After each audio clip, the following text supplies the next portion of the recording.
Hello everyone, sorry about no videos for the past few days. I was really feeling terrible, I had the fever, the coughs, being disgusting and all, and I'm not even sure if I'll be able to complete this one, but I will give it a go. It's a game from round 10 of the 2019 Tata Steel Chess Festival, a game between Magnus Carlsen and Viswanathan Anand, the two old rivals, who battled it out two times for the World Chess Championship title, once in their 2013 match and then in the 2014 rematch. And it's always an interesting battle between the two of them. I do hope you'll enjoy this game, as it's really interesting. And I really would like to thank everyone who sent me emails and nice comments about am I all right and everything. And thank you for worrying. But getting back to this game, without further ado, as I'm really not sure if I'll be able to finish the video, my throat is still killing me. Carlsen opens with e4. We have e5, knight to f3, knight to c6, and bishop to b5. The Ruy Lopez is on the board.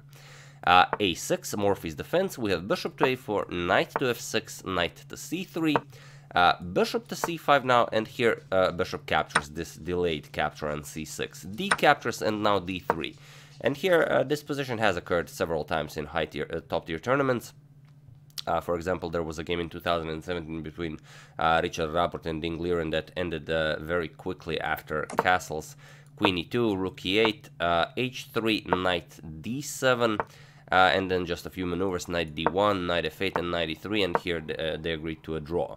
So such games are also possible, but this is not one such game. Here Anand plays queen to d6. It's a new move in this position, never happened before, which is very rare that on a move 7 in the Ruy Lopez you have a completely new game. But very interesting, of course. We have h3 by Carlsen, preventing the development of the bishop to g4. Bishop to e6, bishop to e3. Carlsen develops, counters the bishop on c5, and here knight to d7 opens up the possibility for capturing with the knight if Carlsen decides to do so, but also in some lines, for example, castles f5 is an idea, and so on. Carlsen does capture. We have bishop captures, knight captures, and now queen to d2. Carlsen leaves the possibility for both kingside and queenside castling. Knight back to d7 by Anand, not allowing d4 to come with an attack on the knight, but also making room for black to be able to push c5. We have d4, e captures, knight captures, and now c5, kicking back the knight, and now a trade of queens will become possible. Knight captures, and here Anand could capture with the queen, but he does capture with the pawn, so obviously he has something prepared. We have queenside castle by Carlsen, and now queen captures on d2. And now, as Carlsen was playing this game for the first time, since that queen to d6 appears to be a novelty, capturing with the rook does seem to be the appropriate thing to do here. And then, for example, rook d8, let's say rook h to d1, white can double up, but it's hard to say if white can make use of this. You can go king e7, connect rooks, and after f4, let's say you decide to trade off everything, you're left with this endgame, where white is better, of course. Black has 3 pawn islands and a double c pawn, white has 2 pawn islands and no pawn irregularities. But obviously, if Anand was prepared for this, it doesn't seem like white will be able to go for anything, as Anand is prepared. So it could be one of the reasons why Carlsen here decides to go for king captures on d2. And I mean, could be a nice idea. For example, if the king can come to e3, you can push e4. The king can be a valuable piece. So Anand goes to e5. Well, first, if now king e3, then you can always kick it away with knight to c4, but also makes room for the rook to come to d8. Carlsen pushes it back. We have f4, knight to c4 with check, king back to c1, and now we have king to e7. Anand connects rooks. We have b3, kicking the knight away, and now not e3. If you go here, yes, you do attack the rook and the pawn, but after rook defense pawn, your knight is trapped. Let's say rook a8, rook e2, and the knight has nowhere to go. So after b3, we have knight to d6. Now comes e5, knight f5, and now Carlsen improves the position of his knight while attacking the undefended c5 pawn. So Anand defends it, and now we have g4. And here Anand goes knight to h4. So it's hard to say if if that rook captures on d2 was better than Carlsen's king captures on d2, but at least now instead of that position that we've shown, it's a much more complicated position. For the moment, Anand has a knight on the rim, and you know, there are quite a few possibilities. Rook h to f1 by Carlsen, and now rook a to d8, offering a rook trade. Carlsen accepts, rook captures, and now f5. And okay, we have e captures on f5, g captures, and now rook to f8, defending the pawn twice. And you can't defend the pawn. If you try something like this, then you get g6, and black will just be better here. After f6 check, you have to attack it, and now if you defend it, then comes knight f3, attacks the rook and the pawn. Wherever you move the rook, black will snatch the pawn and just be up a pawn and much better, most likely winning. So after rook f8, Carlsen plays f6 check. We have pawn captures with check, king to f7, and now rook to f4. A nice rook lift, taking advantage of this knight being stranded on the rim. Knight to g6, and now knight to g5 with check. You have to go to e8, king to e8, and now comes rook back to f1, out of harm's way. And now we have h6, kicking the knight back. Knight to e6, attacking the rook and the pawn, and here we have rook to f7, defending. And rook to d1. Rook to e1 seems like a nice idea, threatening all sorts of discoveries, but after king d7, your rook is just stuck guarding the knight, and then rook captures on f6 is coming. After this rook to f7 move, we have rook to d1. Now, black has to be very careful. If Anand is not careful and goes for something like knight e5, then even rook to d8 checkmate becomes a possibility, as the pawn is controlling d7 square. So you do have to decide what you want to do. Do you want to play rook d7, offer a trade of rooks? Anand doesn't go for this. Rather, he decides to go for rook captures on f6. He decides to give up the two queenside pawns. We have knight captures with check, king to f8, and now knight captures on a6. And Anand goes for the kingside pawn, knight to h4. Sorry about that.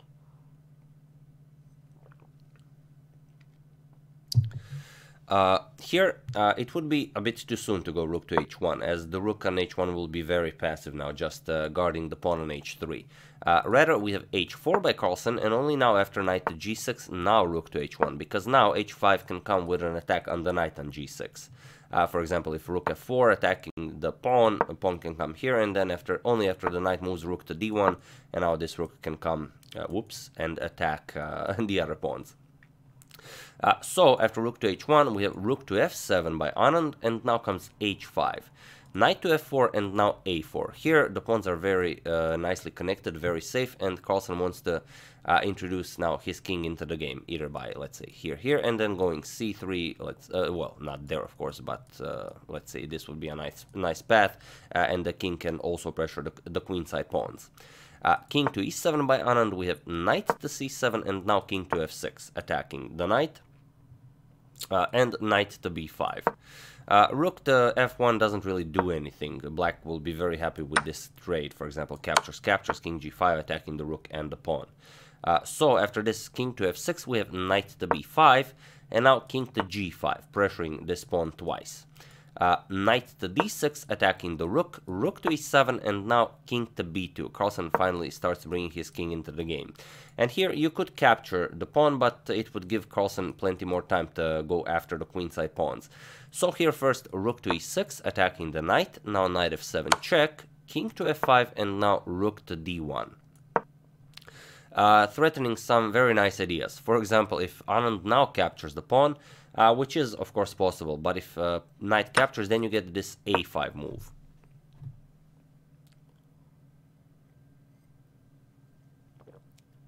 A very interesting idea, as now after pawn captures, you have these two weak pawns on the queen side, rook d5 check.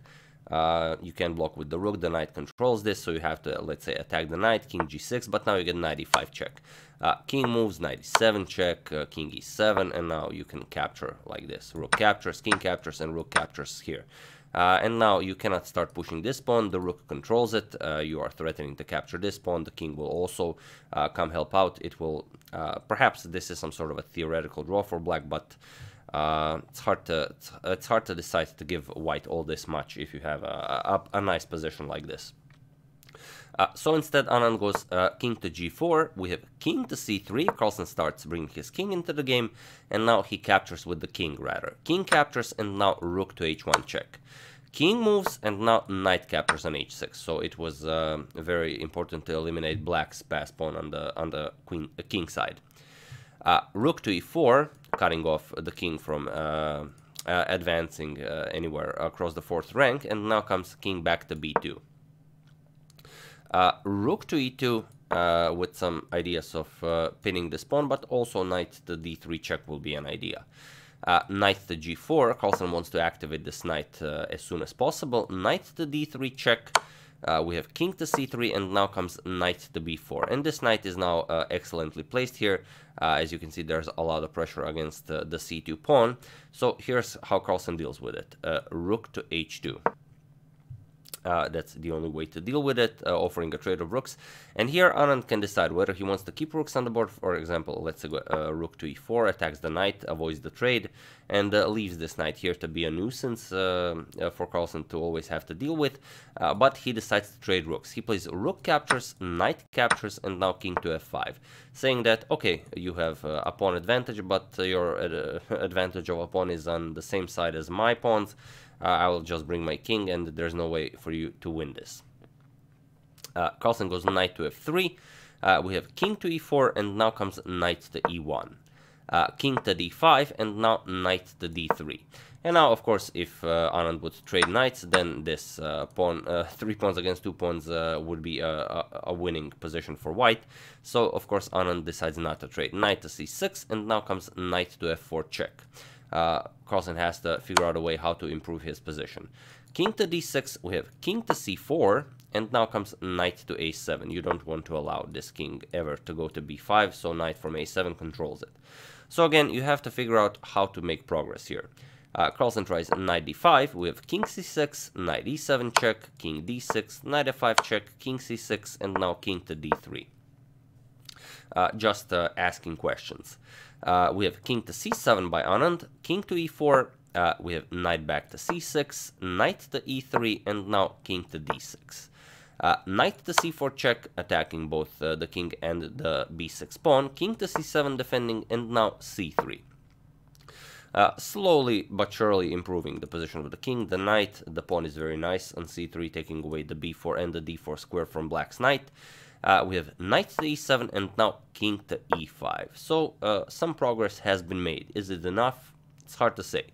It's very hard to win any advantages such as this one. Knight g6 check. We have king to f5, knight to e7 check, king to e6, and now knight back to g6. And here you can see that the knight has now somewhat been cut off from the play by Carlsen's king, and here Carlsen plays a5. And now, what do you do here? Well, you obviously have a couple of questions. You could push the pawn, you could capture on a5. So feel free to pause the video here and really try to soak in the position and decide what you would play here.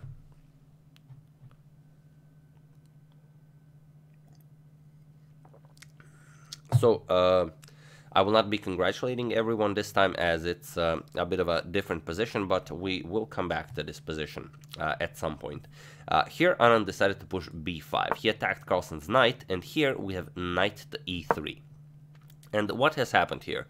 So from that position a few moves ago, now we have a position where Carlsen has a passed a pawn, which is which is always very nice to have. It's outside passed pawn, and it's soon to be a connected passed pawn and protected. Knight to f4 check, we have king to e5, and now comes knight to e2, attacking the c3 pawn, and Carlsen uses the knight to defend it, of course. Knight d5 check, we have king to c6, and now comes b4. So the pawns are now connected, and here you have, again, a choice. Do you want to capture, or do you want to push the pawn? Let's explore a few options. If you capture the pawn, then you get c captures on b4, and now how do you play this? It would be very bad for black if white would push a6. Then the knight would control b6, the pawn would control b7, and it would be very difficult to stop the pawn. So let's say knight c1, knight e7 check, king b7, and now white will just advance his king, and at some point white will be able to capture this pawn as well. For example, king to a6, now comes knight to c6, knight to b3 check, king d5, knight to d2, but now comes knight d4, and after knight to c4, you would get knight to b3. We have knight to a3, but now comes king to c6, and now you have this problem where after black plays knight to c4, you will have knight to c5 check, king will have to move, and then king captures on b5. Now you have a 2-pawn advantage. This will be completely winning. So after this b4, obviously you cannot capture. Can Anand push c4? C4 is a bit of a different story, but also quite similar. For example, king e6, king b7, king d6, for example, king a6, you want to keep defending everything, but king c6. And yes, now you do pressure the c3 pawn, but white can outmaneuver black here. For example, black now has to make a move. Either black will move the king and you will capture here, or you will have to leave your pressure of the c3 pawn. And now after you play knight to c1, white always has knight c7 check, you have to move the king, and now comes king captures on b5, and you lose even more material. You will have 3 connected pass pawns against the king and knight. So after this b4 move, it seems that Anand can capture or push c4. So here Anand decides knight captures on c3. And okay, we have knight captures on c3, c captures on b4, and here I really want you to pause the video and decide what to play here. I will give you a couple of seconds as usual. Also, it will be a nice opportunity for me to grab some water.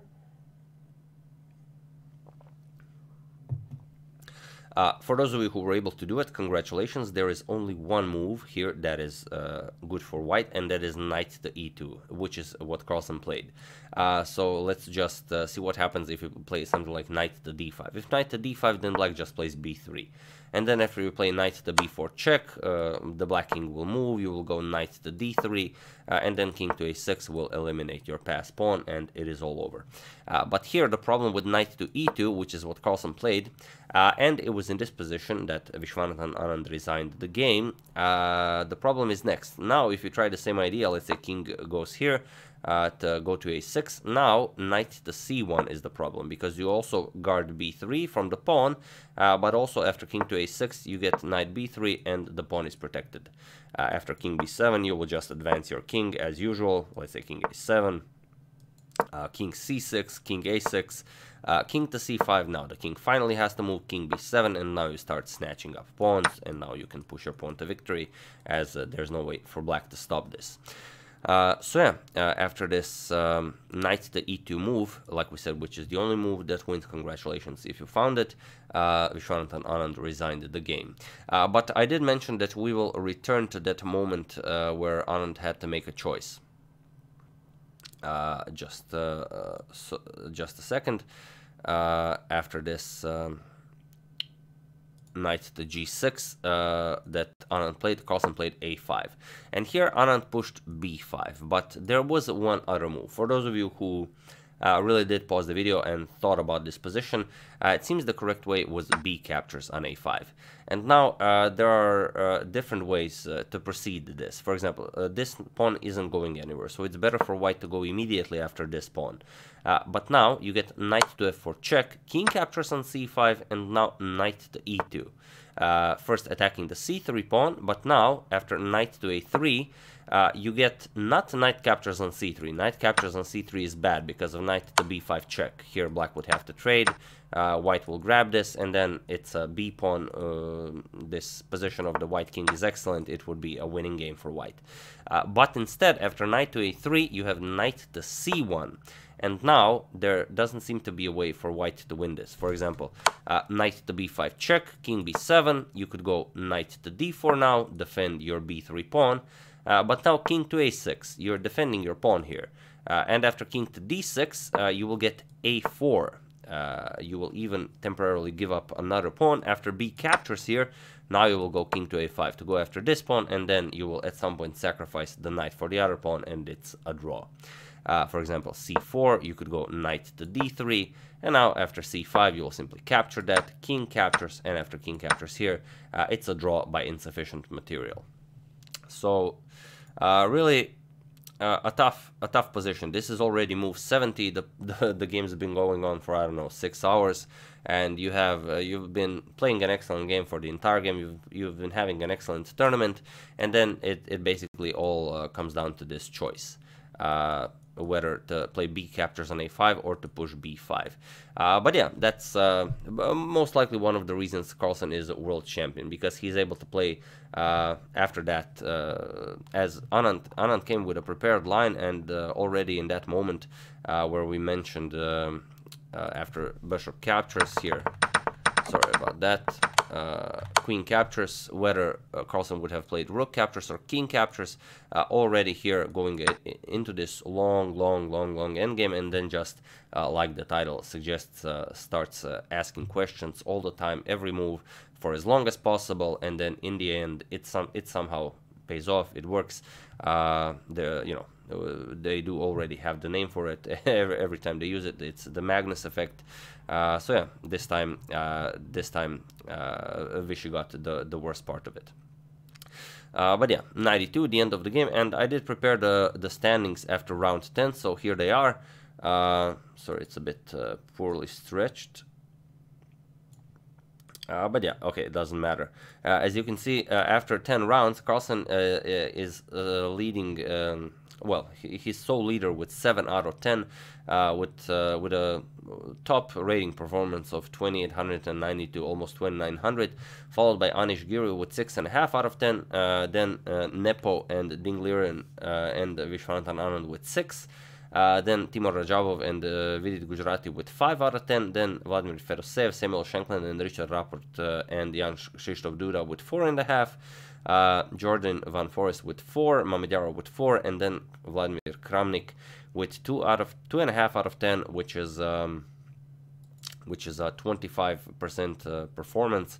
That is not something anyone would expect from Vladimir Kramnik, former world champion. But it's as they're saying. I mean, it's as if someone abducted him and placed an imposter here in Tata Steel to play instead of Vladimir Kramnik.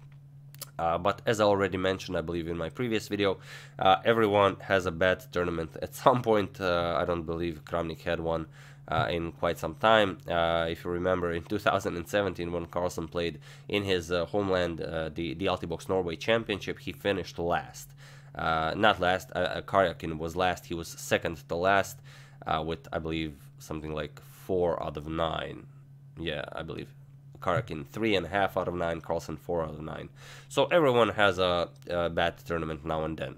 But yeah, as you can see, even with this loss, Anand still with 6 points in 5th place, well, shared 3rd actually. So as there are 3 more rounds to go in this tournament, anyone can still, clinch 1st place. It's not a problem.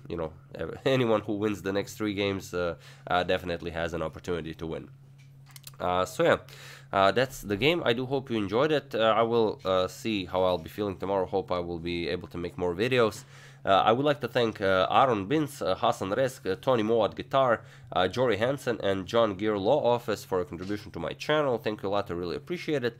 As usual, you can check 2 of my previous videos here. Thank you all for watching, and I will see you soon, hopefully with some more interesting content, and hopefully I will continue the Capablanca saga soon enough. So once again, thank you all for the best wishes, and I will see you soon.